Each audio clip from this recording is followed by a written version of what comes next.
yung pinakamandato ng bawat isa, maigawa natin ito based sa kung anong nakakabuti para sa bansa.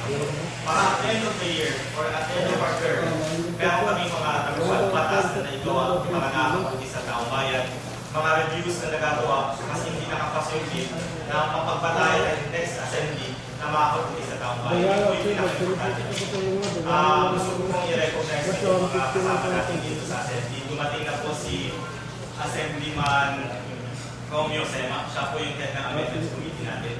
Nasa kanan ko po. Then gusto ko din ipakilala na sa katabi niya ay si Assemblywoman Aileen Tila. Siya po yung Assistant Majority Leader natin.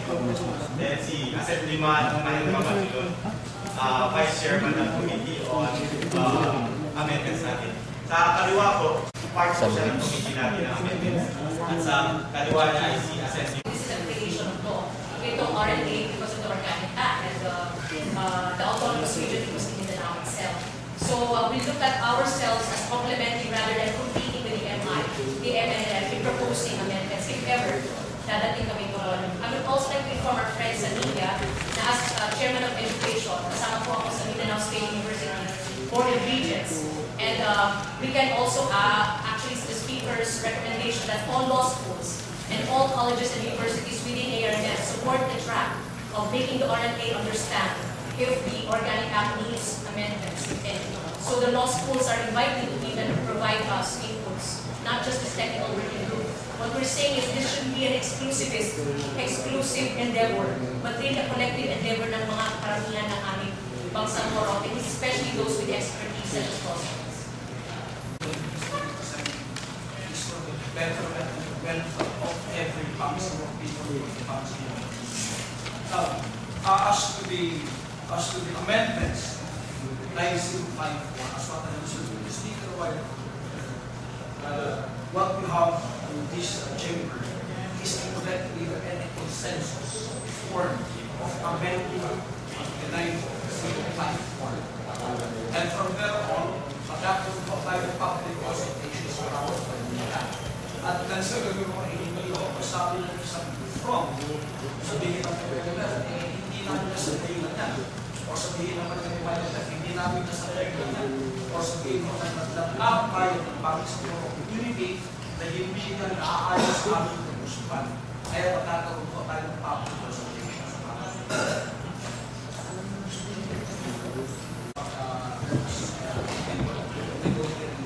answer. Unang-una po is nakita natin ang alam natin sa 11 po dito sa karamihan po sa tingin natin is non-list. At kasama ko doon sa objectives na fiskalis sa natin namin. As to the strong condemnation of perpetrators of this carnage, hindi po ako ujutin ang ating regional history sa self-serving po. Still, gawain na yun sa kabuuan po ng 7 regional histories from them.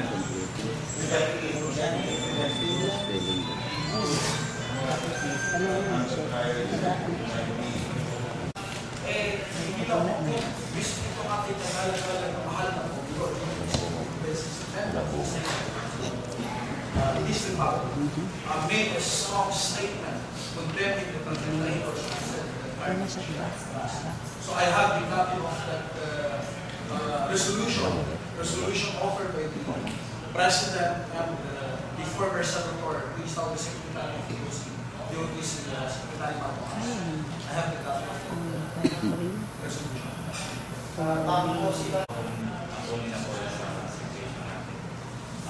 Yun nga, katulad ng sinabi ni Assemblyman Mamulat ng issue at i-raise na isa sa mga assemblyman. Naniniwala naman na po ako tayo dyan dahil alam ko karamihan sa ating mga assemblymen and women, ang karamihan dito ay nanggaling din sa CSO. At meron na din silang mga posisyon regarding dyan sa ito. Pagbigyan po natin sila ng oras at malalaman din natin kung dating ang pagkakatayo. Tatayo at tatayo din naman yan sila. Medyo limited din kasi yung oras natin sa privilege speeches pati sa mga other matters. So, naghahanap lang po ng timing.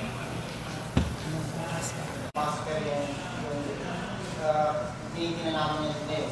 Kahit ano po yung karahasan na mangyari sa tubig na tayo, pero kung technical kasi, hindi na po namin ng mga hindi lang po yung kahit ano po mangyari sa karahasan, hindi po natin po yung pabayaan yung DPWH Act. Kasi nandito din yung ating picture. Yung DPWH Act, una-una, every year po yan may DPWH Act tayo. Mandato po ng mga assemblymen natin based sa RA 1954. Any infrastructure project sa ARMM dapat dumaan sa Regional Legislative Assembly for appropriations. Nasa batas po yan ng RA 1954. So every year nagkakaroon po tayo ng RA 1954 at ng DPWH Act dahil meron po tayong pondo from the national kung saan sinasabi meron tayong this amount of fund for infrastructure projects. For it to be implemented, kailangan natin ng DPWH Act. 1 billion po yung pondo. Ang difference po for this year, unlike from the other years, is number one, dati hinahati natin ng RIP, Regional Impact Project, BIP, Provincial Impact Project, DIP, District Impact Project.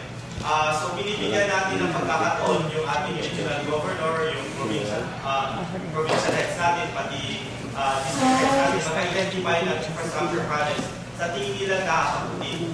Ang nakikita lang ang nakikita po natin dito, dahil may tipo yung oras natin, gusto natin sa pagkakataon ngayon, magkaroon tayo ng isang konkreto, madaling makita na infrastructure projects. Pwede po natin sundin yung dati. So, balit ang limitations ito, medyo para sa iba, medyo mabagal at maliliit yung projects. Nararamdaman po ito ng mga kababayan natin, pero in the level, macro level, hindi masyado ramdam. So, ang importante po sa RA para mapakita immediately hindi lamang sa taong bayan ng RA, hindi sa national, na may one-time macro level impact tayo mapakita sa buong bayan at makonekta natin yung buong ARMM, ay yung ating paggawa ng bagong batas kung saan inilakusang natin yung pag-identify, sinusundan yung master list through Red TV at i-implement yung ating projects through DPWH. So, dalawang pong feature nito. Una-una, isang lump sum project based sa isang master plan through the Red PD kung saan andun yung regional governor, yung provincial governors, pati representatives ng RLA. Then, pangalawa, ang next feature nito is, second is yung transparency. Hindi, kasi dati, nasa dating batas naman na sinusundan niya din yung RA 9184 yung bidding process. Pero hindi po ganun kaklaro. Pero dito sa bagong DPWH, mas klaro na po yung pagsabi na RA, susundin natin RA 9184 or yung bidding process. Then, sa pagkakataon po ito, umiwas po tayo sa sistema ng memorandum of agreement. Dahil in the end, okay naman sana siya, isang mechanism po siya, ginagamit po siya ng gobyerno. So, balit, in the end, pagka nagkakaroon ng aberya, ang hirap itin po yung responsibility. So, sa pagkakataon ito, madali po natin malaman, nag-release po ng 1 billion Kongreso na i-release po sa ARNM. Pinalo po natin isang master plan para sa isang regional development project. Then, kung accountability po naman ang hinahanap natin, madali po hanapin kasi nandiyan lang po yung DPWH. Kasi karamihan dito, sila mag-implement at sila mag-bidding. So, simple po yung sistema natin ngayon ng ating batas na bagong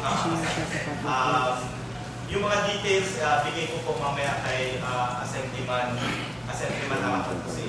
Doon naman sa gusto kong malaman ng body kung bakit masyadong mabilis at madali natin itong nagawa. Dahil po sa 6 Regional Legislative Assembly, yung nauna sa amin, pinag-usapan na ito, pinag-aralan na ito. Ano po yung diferensya at anong nangyari ngayong Senate Legislative Assembly? Pinaka-first na nangyari ngayong Senate Legislative Assembly, yung dating batas na napag-aralan na ready to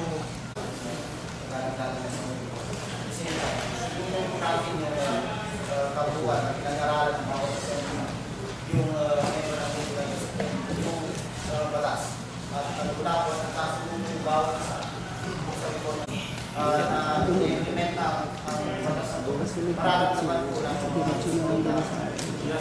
dahil kakaiba po sa 2012. Tulad sabi natin speaker. Ng aming mga miyembro ng 7th Regional Legislative Assembly. Lahat po kami rito ay determinado, nagkaisa lahat sa isang adhikari na kami po ay susuporta sa reforma sinasabi o isinasaad sa ngayon na sinasabing gobyerno, lalo na po itong autonomous region of Muslim Mindanao. Isa po itong malaking challenge sa amin. Kami po ang kauna-unahang mga miyembro ng RLA na in-appoint ng ating bumihing Pangulo. Kaya po nung kami ay nag-uusap-usap tungkol sa mga batas na ito, walang araw at walang gabi na hindi kami nag-isip at kami po ay nagsusumika para kung ano ang kakabuti maabot ang sinasabing reforma ay aming gagawin. Yung speaker nung araw na ito, sabi nga po sa speaker, sa mga officers niya, Regional Assembly, na may sa batas na po, dalawang pala, nagsimula po dito sa Senate Regional Assembly. Una po yung Commission on Human Rights, pangalawa po yung Public Works Act of 2012. Kanina lang po, mga 7:30 ng umaga, nandito tayo sa ORG sa opisina po ng ating regional governor. Si Muji Kalaka ng pinagtanan po niya yung programs na ito, MMA Act number 288 at saka MMA Act number 289. Ito pong Regional Commission on Human Rights ay nagsimula pa po ito noong 6th Assembly. Sumitin na po ito at nakalagay na po ito sa committee noong nakaraang Assembly. Kaso nga lang po ay medyo yung 6th Assembly ay dumating po dito. Kung matatanda niyo po, dumating po dito si Chairman Edna Rosales. Nagdala po sila ng tulong-tulong natin operationalize the provision